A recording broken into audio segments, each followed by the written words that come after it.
안녕하세요. 네. 오늘은 저랑 굉장히 오랜 시간 인연을 맺었고 굉장히 깊은 인연을 가지고 있는 그런 증상이자 질환에 대해서 한번 설명을 드리고 전반적인 해결 방법까지 좀 공개를 드리는 시간을 갖도록 하겠습니다. 제가 사실 이걸 환자 진료할 때 굉장히 많이 말하는데 이것도 역시나 환자분들이 잘 전달이 안 되는 경향이 있어서 영상을 꼭 만들어야겠다 했던 건데 그만큼 또 불편하신 분들은 엄청나게 많고, 네, 환자분들 중에 이런 분들이 정말 많아요. 이 밤마다 종아리에 쥐가 나고 자려고만 하면 다리가 뻣뻣해진다. 이런 분들을 위해서 오늘 해결 방법까지 한번 다 충분히 말씀을 드릴 테니까 도움을 받으시고 좀 영상에서 도움을 받으시면 좋겠습니다. 네. 정확히 말씀드리면 병명으로 따지자면은 좀 복잡하죠. 이게 야간 하지 근경련이라 그래요. 영어를 번역하다 보니까 그렇게 된 거예요. 야간 하태 근경련 또는 야간 하지 근경련이라고 할 수 있는데, 영문으로 이제 Nocturnal Calf Clamp라 그러거나 Nighttime Leg Clamp라 그러거나 찰리 홀스라 그러거나 이러거든요. 네, 근데 그거를 이제 번역하다 보니까 이렇게 복잡한 한글 병명이 나왔어요. 벌써 그냥 증상만 얘기한 거죠. 병명이라고 얘기한 거라기보다는. 네, 아무튼 그렇습니다. 정확히 병명을 말하자면 그래요. 그리고 이제 증상은 주로 야간에 잘 때 발생한다. 야간 특히 종아리 하지 쪽에 경련이 일어나서 짧게는 몇 초에서 길게는 수분, 10분 이상 지속된다. 그리고 심한 경우는, 아주 심할 때는 통증이 24시간 지속되기도 하고, 이제 습관적으로 자주 발생해 가지고 수면과 일상생활 자체에 불편을 초래하는 경우도 있고, 주로 이제 고령에서 많이 생기고 60세 이상에서는 한 3분의 1, 80세 이상에서는 절반, 임신 중 여성에서는 일반 여성보다 좀 많이 나타나는 걸로 되어 있다. 약자로는 NCC라고 해요. 저는 이제 차팅할 때 NCC라 그러는데, 제가 차팅할 때 NCC를 굉장히 많이 써요. 그래서 그만큼 많이 경험했고, 아마 거의 1000건, 뭐 몇천 건 될 것 같아요, 건수로만 보자면. 근데 정말 많이 경험했고, 그리고 이게 정말 너무 잘 나와서 제가 오죽하면은 이거를 전문으로 쥐잡기 전문 한의원을 해볼까 하는 생각을 진짜 농담 삼아, 농담 반 진담 반으로 했을 정도로 정말 잘 치료가 되는 질환 중에 하나예요. 전 어떻게 보면 좀 반길 정도로 너무 잘 치료가 되는 건데, 아무튼 증상은 그럼에도 불구하고 이렇게 증상이 심한 분들이 많고 굉장히 빈도수는 많은 사람들이 불편을 겪는 그런 증상이죠. 그 환자의 한 40% 정도는 주 3회 3회 이상 증상을 경험한다고 해요. 그러니까 불편을 겪는 거죠. 근데 이게 의외로 이렇게 한방 치료로 굉장히 잘 낫는데, 오늘은 이제 꼭 그런 한방 치료를 안 하더라도 자연적으로 자기 스스로 한번 치료할 수 있는 방법을 좀 알려드려 볼게요. 네. 근데 이게 문제가요, 야간하지 근경련이 벌써 병명을 잘 모르는 느낌이 나잖아요. 그냥 증상만 나열한 거잖아요. 이게 실제로 원인이 제대로 안 밝혀져 있어요. 그러다 보니까 뭐 근피로로 인한 거니, 약물이니, 알코올이니, 말초혈관 질환이니, 당뇨니, 이렇게 추측만 난무하고 있고, 관련된 질환으로는 뭐 에디슨병부터 알코올 질환, 당뇨, 뭐 근피로, 파킨슨, 질환, 뭐 갑상선 질환, 뭐 영양 문제, 평발, 설사, 뭐 여러 가지 그냥 온갖 그냥 신경이랑 관련 있는, 근신경하고 관련 있을 것 같은 건 다 관련 인자다 그냥 나열하고 있는 수준이지, 정확한 원인도 치료법도 지금 없는 상황입니다. 그래서 이 문제를 가지고 병원을 가셔도 거의 대부분 해결이 잘 안 되세요. 그러다 보니까, 근데 이제 또 한의원에서는 보통 통증 치료를 많이들 하시니까, 그러니까 자기가 또 이런 불편을 얘기를 많이 하시죠. 그러니까 저희는 그러다 보니까 많이 보면서 또 치료도 하게 되고 그렇게 되는 거죠. 이게 의외로 한방 치료로 굉장히 잘 낫고, 아니면 자연적으로 해결하는 방법이 있다. 그래서 병원에서 해결할 게 아닌 그런 증상 중에 하나예요. 이 문제로 병원 다녀보셔도 별 효과를 보시기 쉽지 않습니다. 그래서 일단은 근데 병원을 가시면 제한받는 치료법이나 진단받는 것들이 있을 거예요. 그런 거를 제가 하도 많이 들었기 때문에 한번 다 정리를 해 보자면, 먼저 그나마 관련성이 있는 건요, 하지정맥류예요. 그래서 하지정맥류는 실제로 이렇게 정맥의 판막이 손상돼서 심장까지 이제 혈액이 쭉쭉 올라가지 못해서 밑에 고이게 되는 거죠. 그러다 보니까 이렇게 울퉁불퉁 다리가 붉어지는 현상도 나타나고 하는데, 이런 분들은, 이런 하지정맥류가 있는 분들은 실제로 이 하지정맥류 치료를 하고 나면 한 절반 정도가 이 야간 하지경련도 개선되거나 하는 경우가 많고, 한 30%는 완전히 현저하게 감소한다라고 할 정도로 관련성이 있을 수 있다. 그래서 만일에 본인이 가진 증상도 있는데 내가 이렇게 혈관이 붉어진 하지정맥류도 심하다, 그러면은 한번 이거는 해결을 해야 될 수도 있고 이거랑 관련이 있을 수 있다고 생각은 해요. 그래서 그 부분은 맞고, 이건 확실히 눈에 띄는 이 복제정맥이라고 하는 눈에 띄는 혈관 쪽이 있을 때 좀 증상이 많기 때문에, 눈에 띄게 혈관이 붉어진 분들은 한번 하지정맥류도 고려할 수는 있고, 그리고 그마저도 한 전체의 30%만 그 큰 감소 효과를 기대하고 절반 정도만 해결되는 거고, 나머지는 한 절반은 큰 효과를 못 볼 수도 있다라는 것도 한번 생각을 해 보셔야 돼요. 한 20% 정도에서는 아예 효과를 못 볼 수도 있고, 네, 그렇습니다. 그렇게 생각하시고 한번 접근을 하셔야 돼요. 그러니까 원인이 또 화지적 메뉴가 있더라도 이것만이 원인이 아닐 수 있다는 얘기예요. 그리고 인제 또 추가적으로 인제 이게 통증이랑 양상이 비슷하다 보니까 인제 본인이 근골격계 증상인 줄 알고 정형외과나 이런 데 가셔서 또 진료받으신 분들이 있거든요. 그런 분들은 인제 보통 듣고 오신 얘기가 이거예요. "디스크나 협착증 때문이다."라고. 그리고 뭐 심한 경우는 좀 무리해서 막 수술을 권하기도 해요. 근데 이거는 결론적으로 봤을 땐 저는 이건 거의 한 번도 저는 이것 때문이었던 적은 못 본 것 같아요. 이건 아니에요, 그리고 진짜. 물론 이런 것도 가능 있을 때가 있어요. 가능성이 있을 때는. 그런 경우는 어떤 경우냐면은 어 디스크가 있으면 일단 허리 통증이 있잖아요. 그리고 운동신경은 눌리니까 뭐 다리에 힘이 빠진다거나 저리거나, 그게 평소 낮 시간에 특히 좀 안 좋은 자세를 하거나 낮 시간에 몸을 쓸 때 더 심하겠죠. 그런 증상이 있는 상태에서 밤에 또 그런 증상이 같이 나타나면은 관련성을 생각할 수는 있어요. 근데 오히려 누웠을 때만 이 증상이 잘 때만 있다면은 그거는 오히려 누웠을 때는 척추가 편해지는 거기 때문에 누웠을 때만 증상이 심해진다는 거는 척추 질환이랑 관련성은 쉽지 않다. 그래서 특히나 요 기본근까지 오려면은 S1V라고 하는 이 하부 쪽에서 신경근 압박이 있어야 되는데, 그게 기본근까지 오는 경우가 흔치 않을 뿐더러, 그러면 보통 엉덩이나 인제 허벅지 쪽도 증상이 있죠. 그렇게 피복근만 특징적으로 나타나진 않죠. 그래서 보통은 척추 질환은 아니에요. 근데 이게 왜 이런 또 얘기를 듣게 되냐면은, 의료인들이라는 게 보통 이제 자기가 하는 거 밖에 모르기 때문에 그냥 뭐 정형외과나 이런 데 가시면 맨날 하는 게 영상 찍고 요거 디스크 나왔나 보는 게 주 일이다 보니까 모든 걸 또 이쪽으로 생각하는 경우가 있고, 또 무리하게 수술을 권하는 것도 뭐 사실은 암암리에 있는 게 이미 알려져 있죠. 네. 그런 부분들이 있어서 그래요. 근데 그거는 아니다. 그래서 보통은 척추 질환이면은 척추 증상이 있어야지 또 척추 질환이랑 관련이 있다고 얘기할 수 있고, 저는 이런 경우는 사실은 못 봤다. 그렇게 말씀드릴 수밖에 없네요. 그래, 네. 아무튼 그렇습니다. 이거는 아니다. 좀 척추 질환은 전 아니라 보고.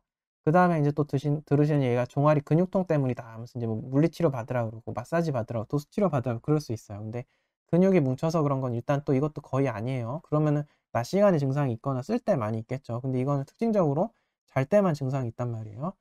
그거는 보통 아닌데, 그렇더라도 인제 근육통이라면은 감별해야 될 게, 근육이 아프다거나 뭉쳤다면은 특별히 그 본인이 생각했을 때 뭉쳤다거나 아픈 지점이 있어야 되고, 그 지점을 본인 손으로 눌러도 아프거나 시원하거나 어 증상이 있어야 돼요, 느낌이. 근데 그게 전혀 없다 그러면은 이제 또 그거랑 관련이 없는 경우가 많아요. 보통 일반적으로 근육통하고 신경학적 증상을 감별하는 게 그거예요. 내 손으로 만졌을 때 만져서 아프면 이렇게 그냥 말단부에 있는 근육이나 연부 조직에 있는 문제이고, 내가 막 저리고 아픈데 만져서는 별로 모르겠다 하면은 그거는 인제 신경 쪽에서 오는 거거나 다른 위쪽에서 문제가 오는 경우가 많죠.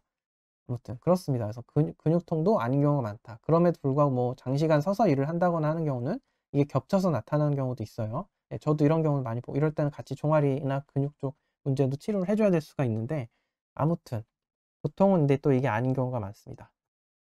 또 인제 아니면은 약물 처방을 받는 경우도 있을 텐데, 글쎄요, 저 우리나라에서 이걸 쓰는지 모르겠어요. 요즘도 쓰는지 모르겠는데, 아무튼 보통은 인제 알려진 건, 유일하게 효과 있는 게 알려진 게 퀴닌이라고 하는 말라리아 치료제로도 쓰는 약물인데, 이건 안전한 약물이 아니에요. 기본적으로 위험한 약물이고, 계속해서 이걸 먹는다는 것도 말도 안 되기 때문에 증상이 쪼끔 경감된다고는 하지만 이것 때문에 이걸 먹는 건 일단 아니다. 그래서 저는 이것도 반대예요. 그래서 이거는 반대하는 입장입니다. 그래서 그러다 보니까 거의 대부분은 제가 보기엔 병원에서는 이거는 해결할 게 아니에요. 그래서 이 증상을 가지고 병원을 가셔도 대부분 해결이 안 될 거다. 그래도 그나마 뭐 요런 근육통 증상이 있다거나, 뭐 척추 질환, 실제 척추 질환이 있다거나, 이거랑 관련된 증상도 있고 하지 정맥류가 있다거나 하면 쪼끔 도움을 받으실 수 있을 거고, 아니면은 거의 도움을 받을 수 없다. 그렇습니다. 그렇기 때문에 제가 이렇게 알려 드리는 거예요. 그리고 요 증상이 특징적으로 이렇게 제가 잘 낫는다고 이렇게 막 강조하는 요런 증상은 네, 야간에 잘 때만 나야 돼요. 이게 낮 시간에도 이런 다리에 쥐가 잘 나고 이런 분들은, 제 여태까지 경험상은 보통 심장에 인제 문제가 같이 있는 분들이 많았어요. 뭐 이렇게 부정맥이 있다거나, 뭐 심장 수술을 했다거나, 심장이 평소 오래된 질환이 있다거나 하신 분들은 이제 낮 시간에도 안 좋다 하는 분들이 많았던 것 같아요. 그래서 보면은 그런 분들은 좀 더 이제 치료가 좀 더 달라지죠. 어려워질 수 있고 좀 더 그렇게 쉽게 말할 수 없는 경우가 있을 수는 있는데, 제가 말하는 이런 "쉽게 쉽게 낫고 좋아질 수 있다."라고 하는 이런 강조드리는 거는 이 특징적으로 다 괜찮은데 이상하게 자려고 그러면 "밤에만 그런다." 하는 경우가 좀 이런 잘 치료되는 경우에 해당하죠. 그렇습니다. 그것도 아셔야 될 것 같아요. 그리고 인제 또 많이 헷갈리는 게 하지불안 증후군이라고 있어요. 이거는 일단은 막 벌레가 기어가는 것 같고 다리가 막 자꾸 움직이고 싶고 이러거든요. 그 증상이 좀 달라요. 이렇게 뻣뻣해지고 그런 경련이 일어나는 게 아니라 자꾸 움직이고 싶고 다리를 한 전체 한 80% 다리 떨림이 있거든요, 잘 때. 네, 그런 증상도 있을 때 인제 하지불안 증후군이라 그러고, 그런 게 아니라 그냥 뻣뻣해지고 그런 거는 이 하지불안 증후군은 아니다. 또 그것도 아셔야 될 것 같아요. 네. 그래서 저는 인제 결론적으로 이 원인이 뭘까를 생각해 보면은, 저는 사실 인제 순환 부전이 아닌가 싶은 생각이 들어요. 왜냐하면 제가 뒤에 알려드릴 해법을 봐도 그렇고 제가 치료할 때 쓰는 그런 관점들을 봐도 그렇고 거의 인제 이런 순환을 개선하는, 혈액순환 개선하는 방식으로 치료를 했을 때 좋은 결과가 나오는 거거든요. 네, 예. 실제로 우리 몸의 한 혈액의 70% 정도는, 혈액과 림프액의 한 70% 정도는 이렇게 말단에 평소에는 쏠려 있게 돼요, 이 중력을 받다 보니까. 근데 그게 요렇게 밑에 쏠려 있는데, 이게 인제 '심장 펌프만 가지고 이걸 다 순환시키기에는 쉽지 않다.' 그래서 심장이 약한 분들이 그래서 인제 쥐가 잘 나는 걸 수도 있고 저는 그렇게 생각하는데, 아무튼 그러다 보니까 우리 몸에 인제 두 번째로 이런 걸 짜 주는 역할로 하는 게 스켈레탈 머슬 펌프라 그래서 이 근육이 이렇게 움직이면서, 자꾸 우리가 생활을 하면서 움직일 때, 근육이 움직일 때 혈관을 짜 주는 역할을 해서 심장 펌프와 같은 기능을 하고 중력에 저항해서 혈액이 순환하게 한다, 이런 게 있거든요. 네. 그래서 이런 생리학적인 기전을 알고 있으면은 순환을 잘 시켜야 된다 하면은 또 이게 얘기가 되는 경우가 있고 실제 치료에 효과가 있을 때가 있어요. 그걸 제가 왜 유추하게 됐냐 하면은 결정적으로 이 발목 펌프 운동 때문이에요. 이거 제가 원래 사실 처음 제가 진료를 시작할 때부터 이게 굉장히 잘 나았거든요. 야간 하지근경 경련 환자가 워낙 고령의 환자를 많이 접하다 보니까 굉장히 많이 봤는데 이상하게 너무 잘 낫는 거예요. 근데 그러다 보니까 좀 그런 소문이 나서 그런 환자들이 유독 많이 오기도 했는데, 네, 그분들이 그분들 중에 제가 그냥 공중보건의는 시골에서 좀 의료 취약지구에서 일하는 거거든요. 보건소 같은 보건지소에서.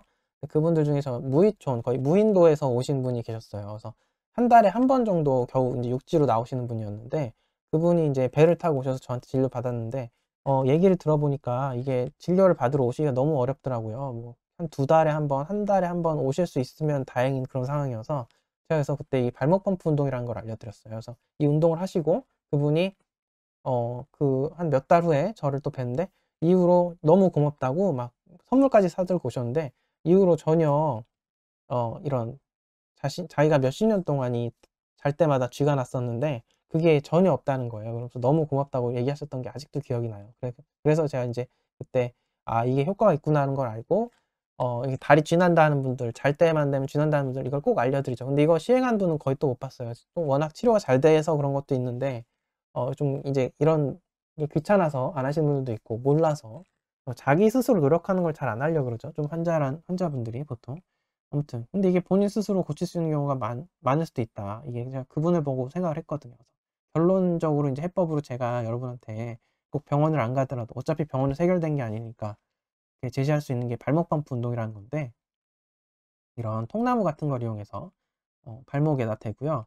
주로 아킬레스건이나 약간 그 위쪽에 대셔도 돼요. 종아리에 대셔도 되고 발목 부위에 대시고 다리를 이렇게 퉁퉁 두드리는 식으로 앉아서 해도 되고 누워서 해도 되고, 적당히 자기가 뭐 원하는 높이만큼 올리면 돼요. 너무 높이 올릴 필요도 없고 뭐 너무 낮으면 또 효과가 없을 거고, 적당한 높이로 한 발 길이 정도만큼 올려도 좋을 것 같아요. 본인 발 길이만큼 올려도 좋을 것 같고, 그렇게 올리셔서 자극이 갈 정도로 다리 올리는 데까지는 내 힘을 주는데 떨어뜨릴 땐 그냥 툭 힘을 빼서 떨어뜨리듯이, 중력에 그냥 맡기듯이 떨어뜨려서 이렇게 발목을 통나무가 치도록 하면 됩니다. 그렇게 인제 한쪽 발 뭐 20 번, 30번 뭐 이렇게 하시고 다른 쪽 발 또 20 번, 30번 이렇게 번갈아 가면서 해서 이렇게 전체적으로 한 100번 이상, 뭐 한 많으면 1000 번까지 그렇게 해 보시면 되는데, 처음에 할 때는 발목이 좀 아플 수 있어요. 그래서 저도 해 봤거든요. 그래서 처음 할 땐 발목이 아플 수 있는데, 너무 아프면은 횟수를 너무 많이 하지 마시고 작게 하고, 특히나 근데 부상이 있으시다거나 아킬레스 건염 같은 게 있으신 분들은 이건 하시면 안 되고, 그렇지 않다면은 처음에 조금 아픈 거는 나중에 적응되면 괜찮으니까 해 보셔도 됩니다. 예, 하셔서 발목을 두드리는 운동을 해 보시면 됩니다.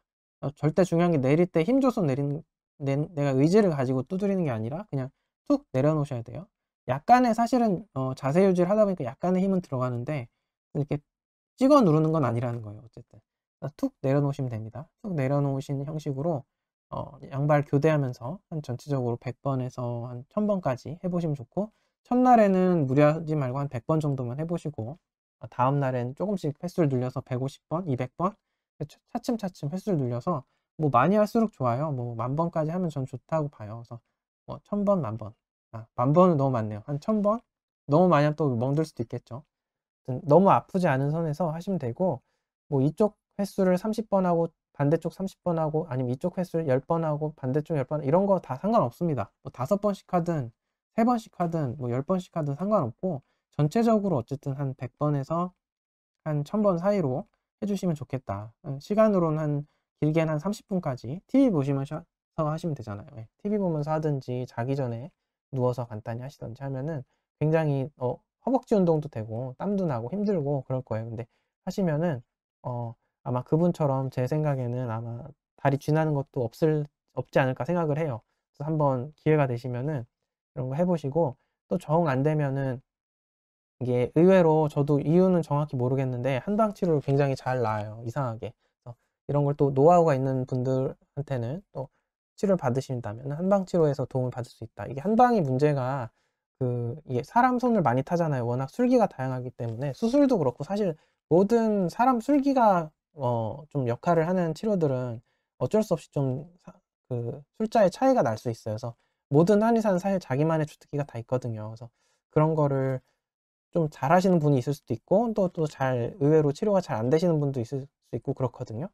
그래서 아무쪼록 이걸 좀 잘하시는 분이 주변에 있으시다면은 가까운 곳에서 진료를 받으시면은 또 도움을 받을 수도 있을 것 같고.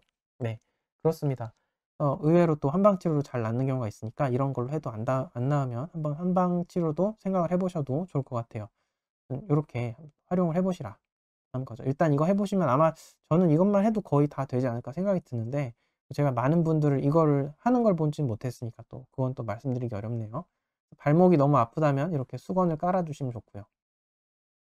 통나무로 아무 뭐 야구 배트나 통나무 집에 있는 걸로 해도 되고요. 뭐 맥주병으로도 할 수 있다 그러는데 맥주병은 좀 깨지지 않을까 하는 우려가 있긴 있네요. 아무튼 그렇습니다. 아니면 이렇게 기구로 나온 것도 있어요. 제품화돼서 이렇게 발목 펌프라고 네이버에 치시면 되는데, 연세 많으신 분들은 자녀분들한테 부탁해서 하나 사달라 하시면 돼요. 이런 거 뭐 통나무 한 15,000원 정도면 사거든요. 아니면 이렇게 기구, 이렇게 층간소음 방지 기구까지 있는 거는 한 5만 원 정도면 살 수 있어요.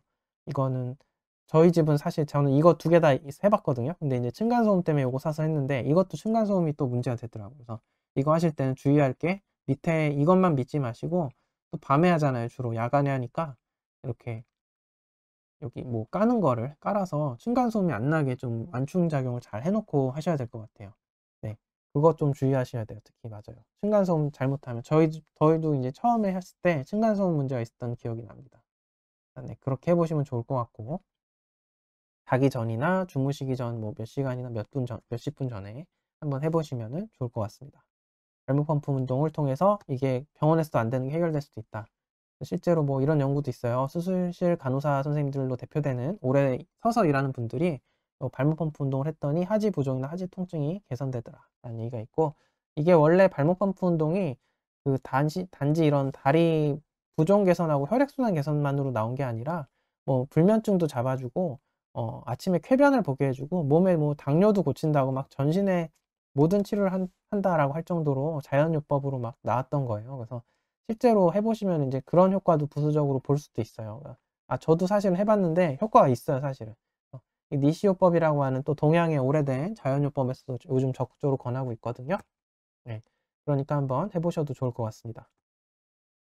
이런 걸 또 못하는 분들은 같은 원리로 쓸 수 있는 게, 이거는 제가 해보진 않았기 때문에 그 환자분한테 적용은 안 해봐서 어떨지 모르겠는데 한번 해보실 수 있겠다 생각이 드는 게, 발목을 째깍째깍 올렸다 내렸다 하는 것만으로도 마찬가지로 종아리 근육을 수축을 하기 때문에 이것도 도움이 될 수도 있다. 그래서 뭐 층간소음이나 여러 문제로, 아킬레스 건염이나 여러 문제로 발목 펌프 운동을 못 하시는 분들은 이렇게 발목을 째깍째깍 하는, 들었다 놨다 하는 운동을 한 마찬가지로 100번에서 1000번 사이로 한번 해 보셔도 좋을 것 같고 네. 이거 할 땐 또 쥐 안 나게 조심해야 될 것 같네요. 이거 근육 많이 갑자기 하다가 쥐 날까 봐 겁나네요. 네. 그거 조심하셔야 될 것 같고 아무튼 이렇게 한번 해 보셔도 좋을 것 같습니다. 아니면은 인제 어르신들 많이 하는 거 이거 제가 알기로 단월드에서 만들었다고 들었는데 뭐 정확히는 모르겠어요. 아무튼 이렇게 발끝치기 있죠. 발 뒤꿈치를 모아준 상태에서 이렇게 양발을 모아서 퉁퉁퉁 여기 엄지발가락 쪽을 퉁퉁퉁 쳐주는 그런 운동. 이거 뭐 아침에 일어나서 하거나 밤에 자기 전에 뭐 10,000번 뭐 이렇게 하신다 그러는데 30분 1 시간씩 하시는 분들도 있고 이거 하면 허벅지도 그렇게 튼튼해지고 좋다고들 하시더라고요. 저는 이거는 안 해 봤는데 이것도 이건 주로 허벅지 운동이긴 하지만 마찬가지로 효과가 있을 수도 있겠다는 생각이 들어요. 그래서 이런 걸 해 보셔도 좋고 네 한번 이런 것들을 한번 해 보세요. 그냥 뭐 병으로 종아리 문지르고 이런 수동적인 거 말고 내 근육을 직접 움직이는 방식으로 한번 해 보세요. 네 그러면은 도움이 될 수 있습니다. 그래서 잘 해결될 수 있으니까 이거 너무 불편하신 분들은 병원에서 어차피 답이 아니기 때문에 보통의 경우는 앞서 말한 그런 경우들이 아니고서는 병원에서 치료하는 게 답이 아닐 수 있어서 한번 요런 거를 활용해 보시면은 제가 만나 뵀던 그 섬에 무인도에 사시던 환자분처럼 너무 그냥 도움을 받고 기쁠 간단한 방법인데 기쁜 생활을 하시게 될 수 있을지도 모릅니다. 한번 그러니까 잘 활용해 보시고 저도 이제 평소에 환자분들한테 이 얘기를 많이 드리는데 좀 적극적으로 활용해 보시면 좋겠습니다. 네 감사합니다. 좀 말이 길어졌네요. 예 감사합니다. 여기까지 하겠습니다.